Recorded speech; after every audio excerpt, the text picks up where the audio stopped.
Agriculture panel, please come to the front. Thank you. Let me just say that you all have, in your packets, you have speaker bios. So a few words will be said about the individual speakers, but just a few. So in your packets, you will see these distinguished speakers' bios, and you can learn more about them. But I see some good friends and former participants in our events from years past. And Charles Mayle is going to be telling a little bit about himself and his business as chairman. Abdul Ghafoor, expert par excellence in agriculture in Afghanistan. Good to see you, sir. David Bailey from USAID. And Charles. Thank you, sir. Good morning. My name is Charles Mell, and I'm the co-chair of the AAC Agricultural Working Group. It's my pleasure to be here in front of you.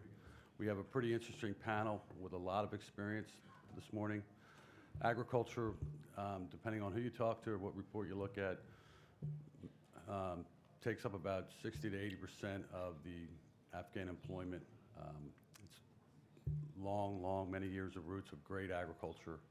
It's really an area that can help Afghanistan continue to stabilize. And if you ever had the opportunity to eat some of the agricultural products out of Afghanistan, they're extremely delicious. There's a lot of room for improvement, and we're going to have some folks here to let you know what they've done in the past, their experience, and what they think the future holds. So without further ado, I'm going to introduce Mr.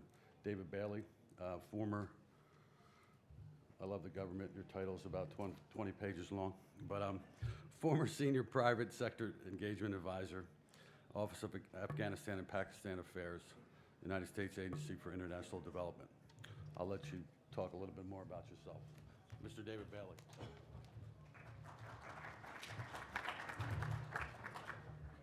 Good morning, ladies and gentlemen.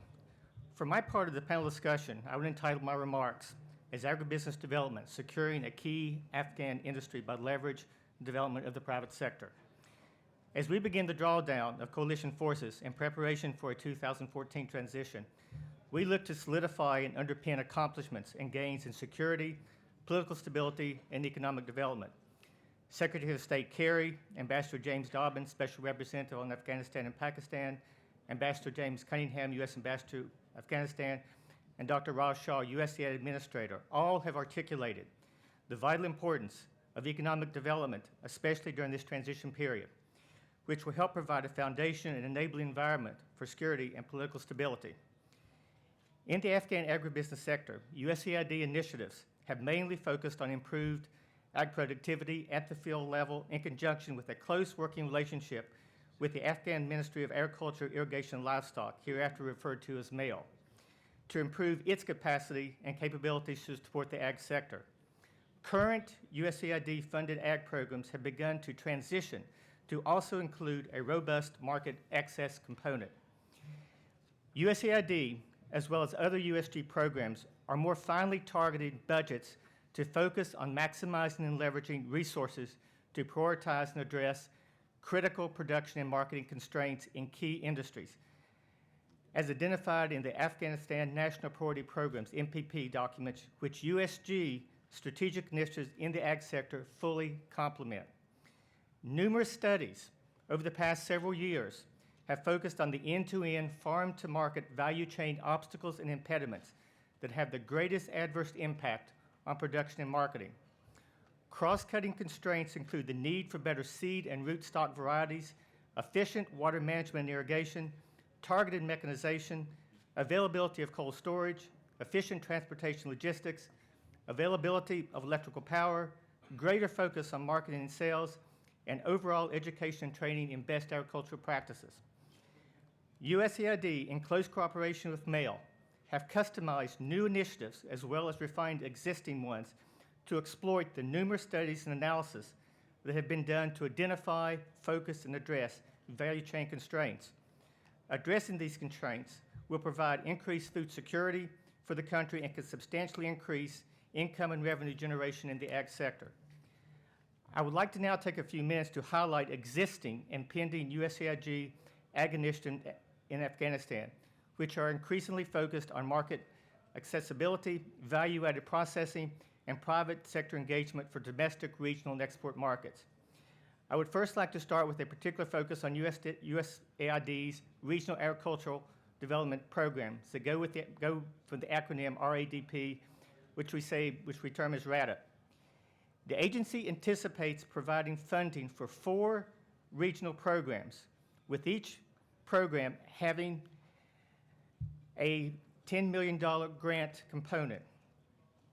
The RADA Program South, the Regional Program South, was awarded in September 2013 of this year, with a 5-year term and funding level of $125 million, with a regional focus of Kandahar, Helmand, Zabul, and Uruzgan provinces. The initiative will help improve food and economic security for rural Afghans through strengthening key agricultural value chains. The focus will be on wheat, livestock, and high-value crops in the southern region. The program will work through the private sector to strengthen market linkages and enhance the enabling environment for agribusiness. Regional programs North and West are currently in procurement and have not been awarded. The regional program East is still in the design phase. Each is to have a 5-year term.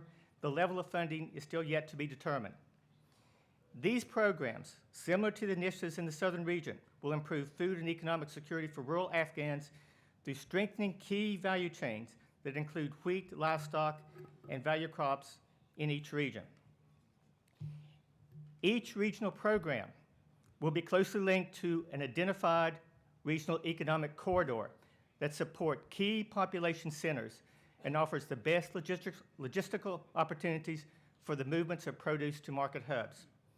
Another key initiative is the Agricultural Development Fund, ADF, which has a nationwide focus and began in August of 2010. The fund consists of a $100 million grant to MAIL that established the fund, which provides loans throughout the ag value chain through a broad range of partner identifications, partner intermediaries, including not only banks, but also non-banks channels, such as farm stores, leasing companies, and food processors. With a focus on agricultural research, extension, and education, USAID has funded the Afghan Agricultural Research and Extension Development Program, known as AGRI, with the implementer being Roots of Peace. And I will let Gary Kuhn, who is on the panel today, discuss the programs, as well as the Commercial Horticulture and Agricultural Marketing Project CHAMP, which also is managed by Roots of Peace. Let me now turn to USAID economic growth initiatives that also provide technical services to agribusiness enterprises in Afghanistan. The first being the assistance in building Afghanistan by developing enterprises, known as the Abadi program, which has 3 major components.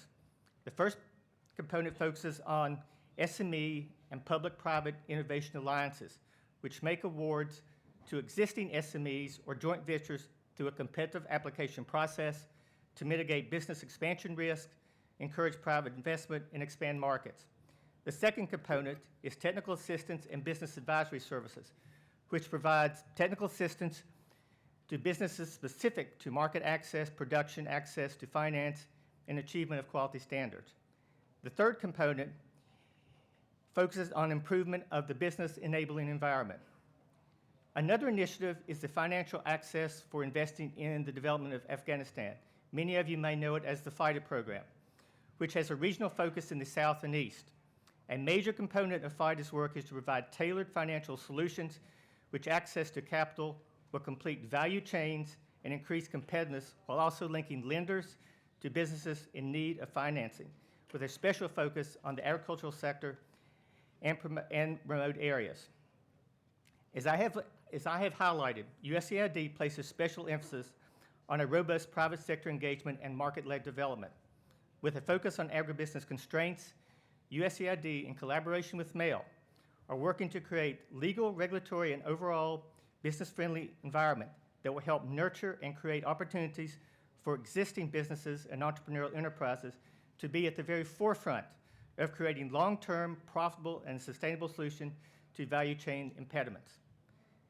As previously stated, the ag sector represents the most critical building block of the Afghan economy, wherein such a large percentage of the population is dependent on it for a livelihood.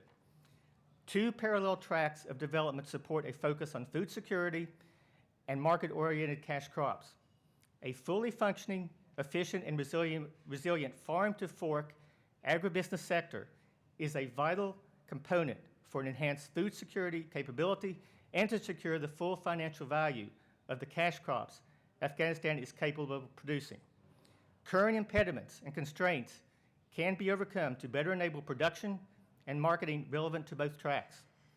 Specific to cash crops, a more granular focus on identified gaps in the agribusiness value chain is required to support the production and marketing of high-value fruit and nuts, wherein both the domestic and export potential can help nurture new businesses, increase investment, create more jobs, and reestablish old as well as new regional trade networks. These gaps manifest themselves in infrastructure impediments, which include the poor condition of farm-to-market roads, inefficient irrigation and water management, the lack of reliable and affordable electrical power, limited access to cool cold storage, few production aggregates, such as the ability to sort, grade, and packing facilities, and limited access to investment finance, all adversely impact the efficient operation of agribusiness value chain. Realizing the current constraints on the Afghan government's ability to finance key agribusiness infrastructure improvements, the use of targeted private-public partnerships and/or incentivize direct private sector investment in infrastructure will facilitate an end-to-end agribusiness value chain that can become attractive investment vehicles worth exploring. USAID Washington worked closely with our Kabul-based colleagues who are managing a robust portfolio of programs and activities which are supporting private sector investment into the Afghan ag sector. Through our existing programs and activities with MAIL, as well as with the Ministries of Commerce and Finance that also manage activities that impact the ag sector, the increasingly transparent application of policies, laws, and regulations will help institutionalize processes and mechanisms that will provide potential foreign investors a greater incentive to explore and evaluate investment opportunities. In closing, USAID is committed to leveraging existing and new agribusiness programs and activities and proactively modify and adapt and evolve when and where necessary in order to help address impediments and constraints. USAID will continue to support programs in consultation with our Afghan partners and stakeholders that are prioritized to address identified critical value chain gaps in these industry sectors that can make the biggest contributions to sustained economic growth and vitality in Afghanistan. In so doing, USAID, in conjunction with other USG departments and agency colleagues, will work closely with MAIL as well as other Afghan ministries to identify foundational investments that will help resolve value chain impediments and bring efficiencies and resiliency to production and marketing. Work with Afghan ministry officials with the private sector to design and develop a transparent legal and regulatory environment that will promote robust domestic and foreign direct investment, and promote the development of domestic and regional economic corridors that will better enable economic integration and cost-effective transportation and logistics.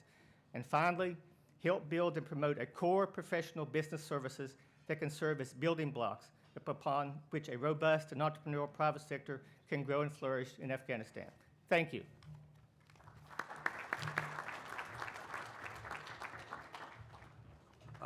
David will be around. We're not going to do Q&A just to keep things moving, but I encourage you to pull David aside, if you don't mind, and during the one-on-one, correct. The next participant in our panel is Mr. Abdul Ghafoor, Chairman of Rana Seeds and Agribusiness. To me, he's the godfather of agriculture. I'd like Abdul to come up and give a few of his remarks.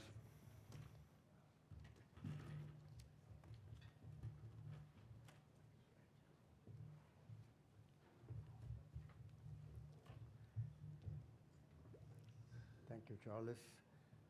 Honorable Don Ritter, Mr. Suleiman Lutfi, distinguished members of the panel, ladies and gentlemen, Assalamu alaikum wa rahmatullahi wa barakatuh. I was given the title of the strength of agriculture sector, but I took the liberty of adding or supplementing to that title strengths, potentials, opportunities, and challenges of Afghanistan agriculture.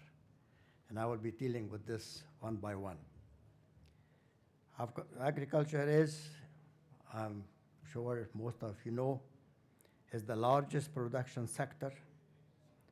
And Afghanistan agriculture is characterized by a diversified farming system, a number of subsectors, and with enormous production and agro-industry development potentials, both in the crops and livestock subsectors. In my assessment, about 70% of that potential, remains to be untapped. So we have only tapped 30% of the potential. So you can see how much do we have to go.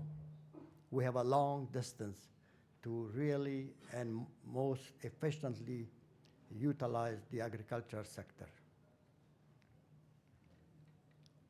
And the reason for this is, number one, lack of investment. And number two is the use of traditional development approaches rather than business and economic-based development approach. That's the only way that will develop agriculture sector. Traditional way cannot do it. Efficient economic tapping of these potentials requires adequate domestic and foreign investment through mutually beneficial joint ventures. We cannot do it alone. It's a huge task. Rules and regulation for such joint ventures need to be put in place. Afghanistan is an agriculture country with agrarian economy, where about 80% of Afghans are occupied with agriculture activities, and about 31% of GDP is generated from agribusiness. Hence, the sector needs and can become,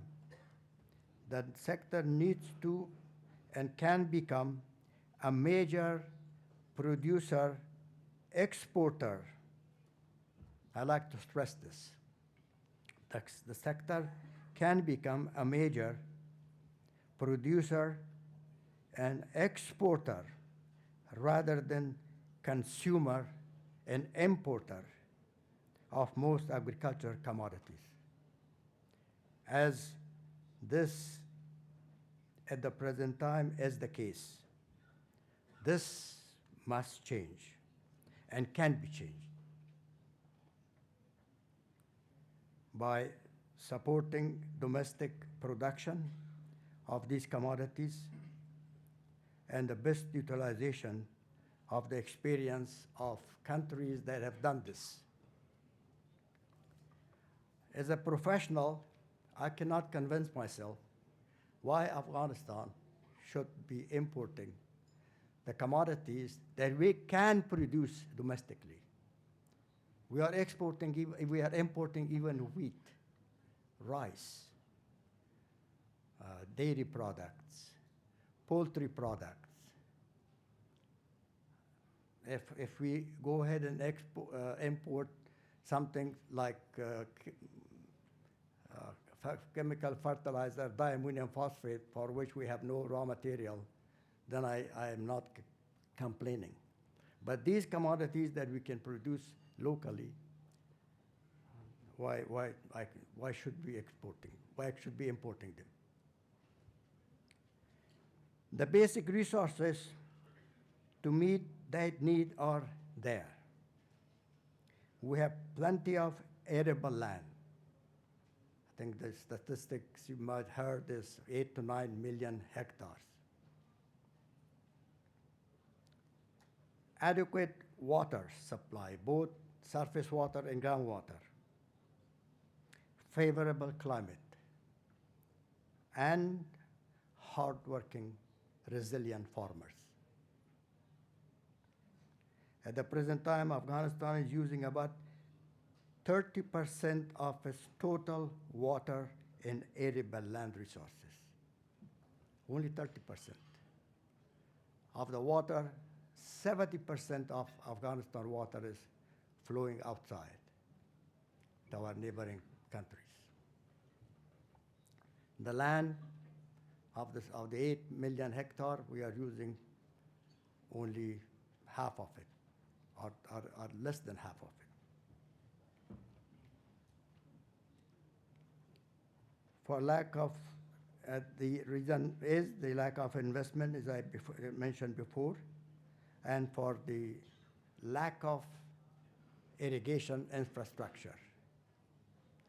The reason that the arable land is not utilized is because of lack of irrigation water. As I remember statistics back in the mid-1670s, the statistics were telling us that we have 2.6 million hectares of irrigated farming. That 2.6 million hectare, instead of increasing, has decreased.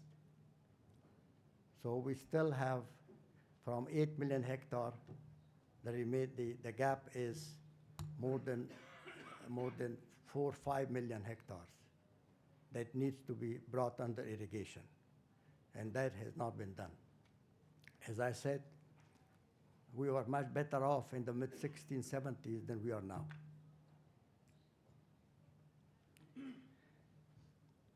With such agricultural and related natural resources, plus the rich reserves of mining resources in the country, how can one justify that Afghanistan is a poor country? The country is not poor. It's rather the people of Afghanistan who have remained poor for not being able to properly utilize and manage their available resources.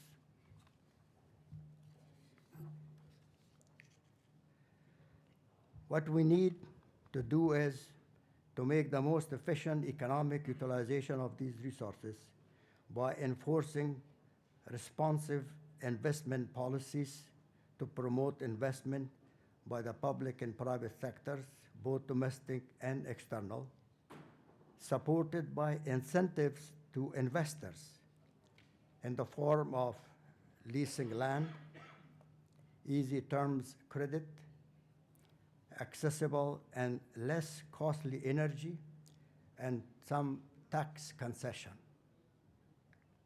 I'm very pleased to report to you at this conference that the government has taken initiative to promote investment by doing all these things. I've been told that the cabinet has approved these these incentives, and now I think the process is going up to the parliament to be approved, and I think that will be a great breakthrough.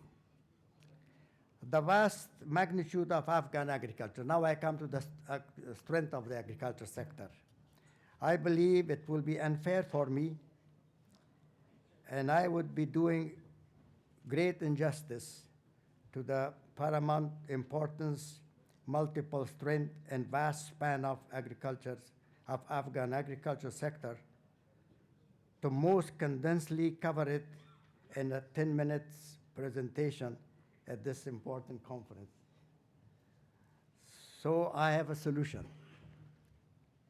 For this reason, I should rather try to focus on a least developed subsector. And that is the oilseed or industrial crop subsector. I told you before that the agriculture sector has many subsectors. And this is one of them that has remained very much underdeveloped. For this reason, I should try to, subsector, and together with the oilseed subsector, I will associate it with another important program which is very closely related to the development of the subsector. That is the production of urea chemical fertilizer and the adopted farm mechanization. A most elaborated PowerPoint presentation on investment opportunities in Afghan agribusiness was presented by myself. I had the honor to do that at the New Delhi conference under the title Doing Business with Afghanistan, November 18 to 19, 2013, which is my assessment was well received and has generated interest with Indian businesses. Copies of the presentation can be emailed to those who are interested. Why I have selected the oilseed subsector. Oilseed are the major source of quality edible oil for human consumption. That's number one reason. Presently, of an estimated annual need of 500,000 tons. That's my estimate. Afghanistan imports about 450,000 tons. Of the need of 500,000 tons, Afghanistan imports 450,000 tons of edible oil, I'm sorry to say that of uncertain quality. I don't think that the quality has been checked.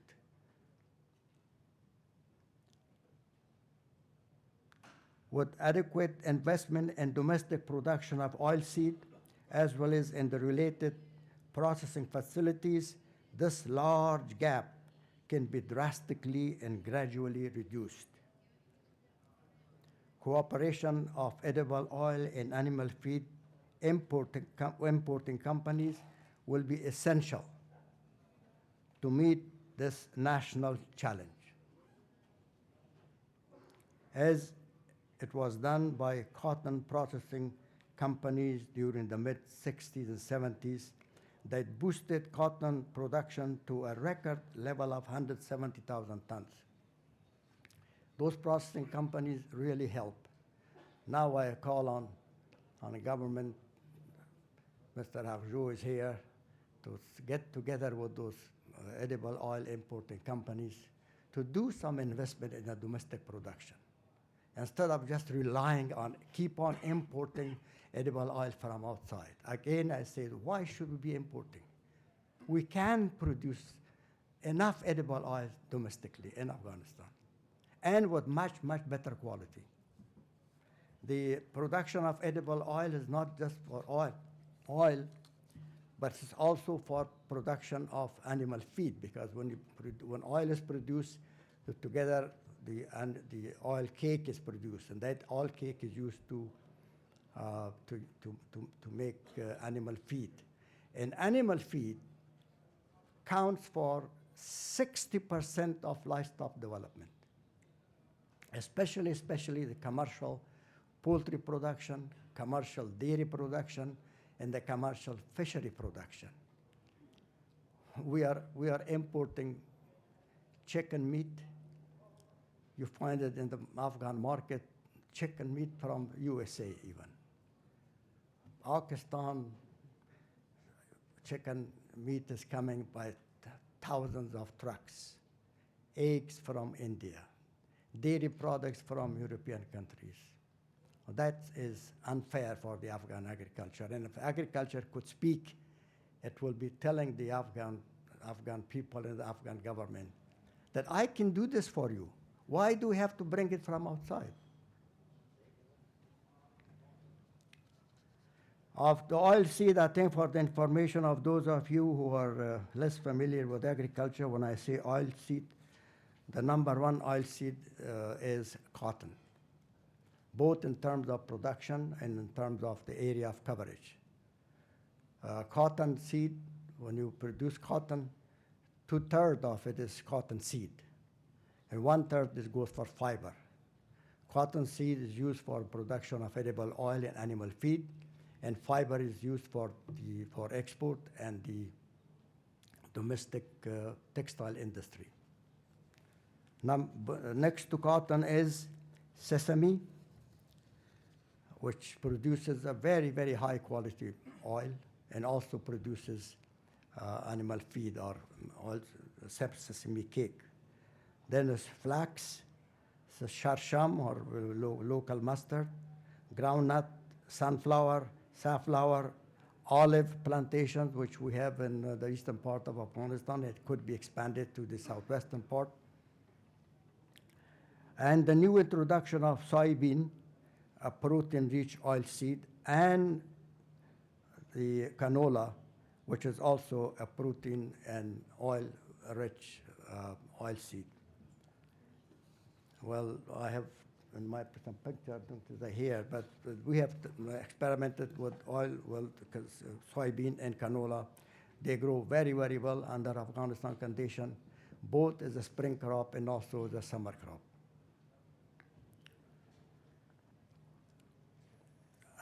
The potentials that I can see and cite to you with confidence that how we can increase oilseed production is by upgrading yields. There is a huge gap between the present yield and the yield that they can get.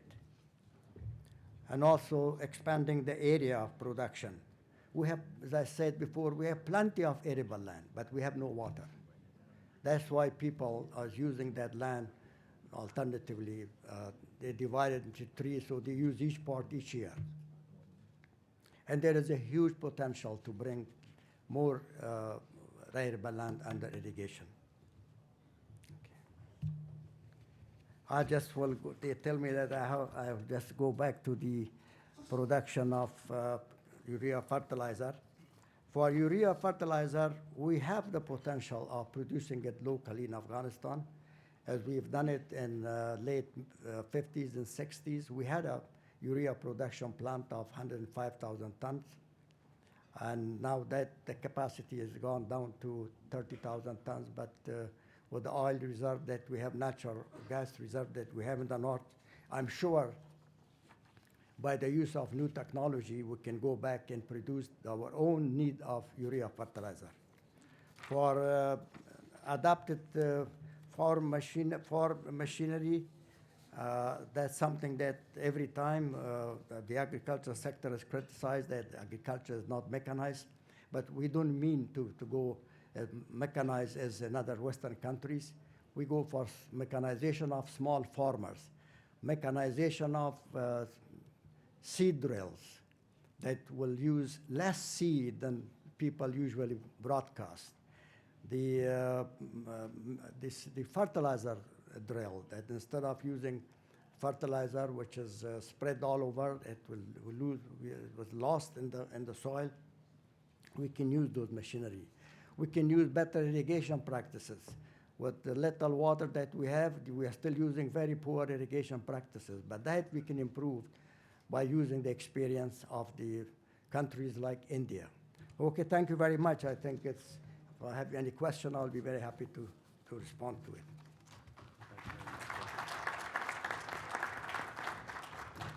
Thank you, Abdul. Our last panelist is Mr. Gary Kuhn, president of Roots of Peace. I had the fortunate opportunity to visit some of Gary's projects in Afghanistan and the surrounding areas, and the pretty amazing things that they're accomplishing over there. So, Mr. Gary Kuhn.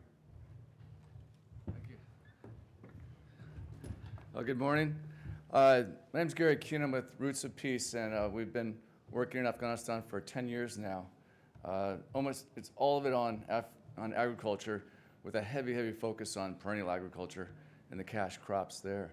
The team we have now is about 400 people, and say they're all in agriculture spread all over the country.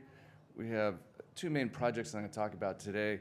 I'm going to try and highlight some of the opportunities that I see in some rapidly growing sectors here. First, I just want to say that kind of our big focus in Afghanistan is to improve the incomes of as many farmers as we can. And to do that, one of the key components is we have to drive the export markets. Over the last 4 or 5 years, we've planted over 25,000 commercial orchards throughout the country. apples, apricots, pomegranates, almonds, a lot of different crops. And we're teaching the farmers how to be businessmen, how to grow quality for the market, how to grow the right varieties, and how to harvest properly and how to interact with traders in a positive fashion. That hasn't always been the practice. We're also working with Ministry of Agriculture extensively, introducing market requirements to them and having them lead with the market needs as opposed to just increasing yields. So on the building the exports, first I want to say we've surpassed the pre-war years production and export levels.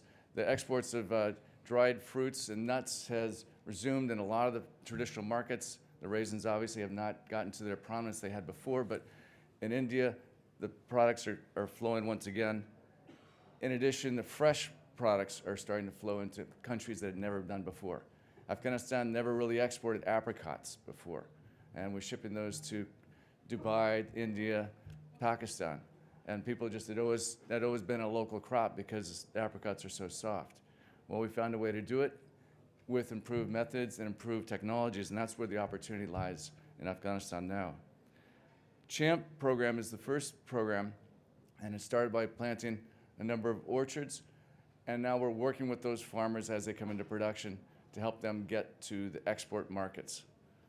We started out in 2010, and since then we've planted 20,000 orchards with that program, but now we're heavily focused on the export side of it.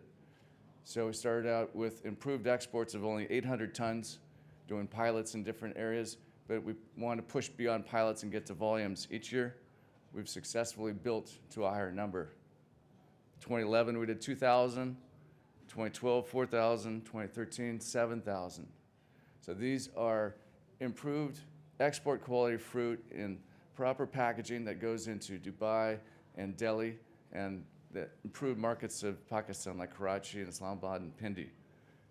So they're getting top price. This is fruit that costs about 70 cents a kilo in Kabul. It goes for about double that in Karachi and about $3 in Delhi. So the further out you get from Afghanistan, you get into improved markets where the demand is much higher for the quality fruit. So the key on all of this, though, is teaching the farmers how to grow the right quality, but most of it is in after the harvest. How to harvest properly. We need proper harvesting technologies, baskets, equipment to get it to the pack area, to the cold room. We need logistics support. Once it's packed, how do we get it out of Afghanistan and across Pakistan to India through the Wagah border? Or how do we get it through Karachi port? These are tough areas for freight. That means there's opportunities there. Those true trade corridors I just mentioned are increasing dramatically. There are also trade opportunities to the north, taking other cash crops, high-value vegetable crops off season to the north. Obviously, their season comes later because of the cold, so products from Jalalabad can be shipped north to Kazakhstan, a huge market that's opening up now. These longer trade lines require more credit. The traders we're working with are maxing out on their available money. It takes longer to ship it there. The volumes they're shipping are going up dramatically, and they need trade credit. We're working with a number of bankers. We're working with the Afghan Development Fund, but there is a need for the private sector to get involved in facilitating increased trade. Improved packaging. It continues to be a stumbling block. This is an export program, the CHAMP program, yet we have to import all the boxes. We have to import all the packaging materials from Pakistan and India. So there's a great opportunity to build the right cardboard boxes, the right styrofoam packaging, the right materials, so that all of it can be Afghan exports. Storage continues to be a big problem. There's two potentials with storage. One is you could hold the fruit and the vegetables too late in the season. I don't know if you guys noticed that there's potatoes in the market well into winter now. Well, we built 1,100 storage facilities in Bamyan, and so we're getting potatoes later in the season now. Those are coming to the market at twice the price. We're building it now for apples, and the apples sell for twice the cost 2 months after harvest period. So holding things in a storage area for a little while has a huge opportunity for profit. So CHAMP has a large grants component. I think it's around $20 million, and we're working with private sector to improve these things that I'm talking about. And we're actively looking for partners, especially in the trade logistics, trade credit, and improved packaging areas.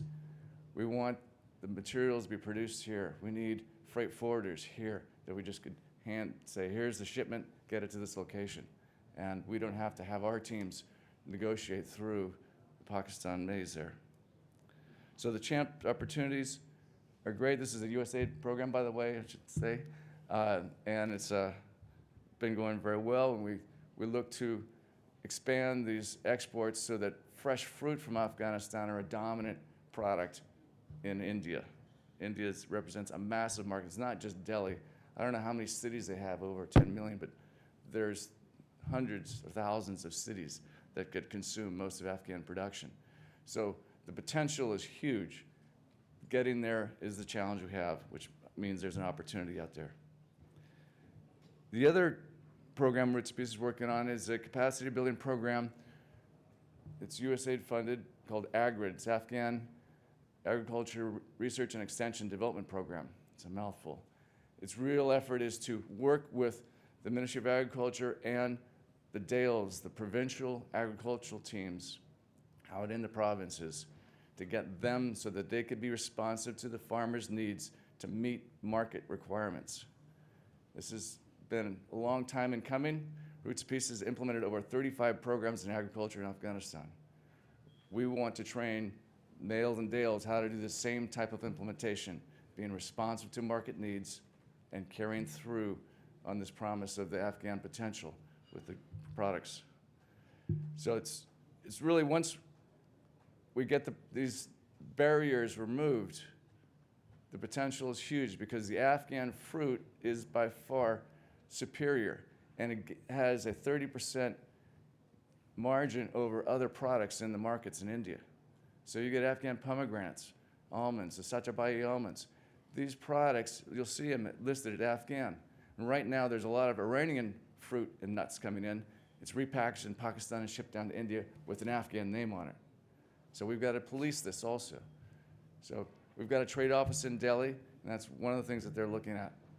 And so we need to get our product down there and push the volumes there, build more post-harvest processing activity in Kabul, Jalalabad, and Kandahar, three main hubs in Mazar, but in the north also.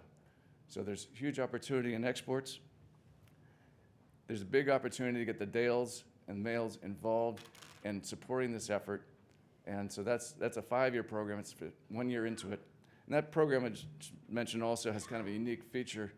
And it's a $64 million program, but $40 million of that is going to the Ministry of Agriculture. And they will then fund the programs and the activities that they choose. So it's kind of a unique approach. It's called On Budget. And it will set up Mail in a position so that they could implement other programs and possibly tell Roots Peace to get out of the way. And then they could start implementing programs.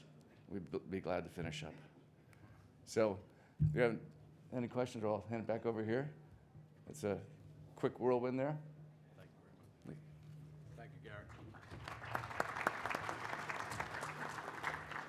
I know Don wants to move on. I think we have a break coming up, but agriculture is where it's at, and I encourage you to talk more in depth to these folks. Their bios are in the pamphlets, and enjoy the rest of the meeting. Thank you.